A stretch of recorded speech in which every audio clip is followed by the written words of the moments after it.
नपाओ। हे भगवान, जाँड खाएपछि कति कुरा गर्न आएको होला।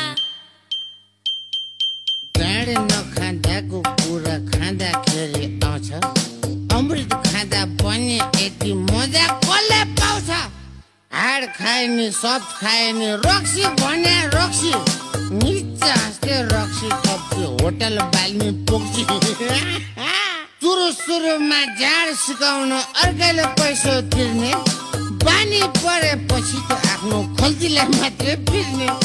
झगडा पर्दा आफ्नो दाँत कहिले झरेको छैन, 4 बोतल त फ्रीमा खायो पैसा तिरिएन। ए ढोका खोल माइती गामा, ढोका खोल नत्र घुचुकमा आएर निकाल्नु तेरो 7 पत्र। त्यो धम्की चाहिँ भट्टीवालीलाई दिनु डराउँदिन म त। हैन कति घिच्न सकेको रातभरि। हैन राति खाएर के भयो, दिउँसो हुन्छु होसमा। अहिले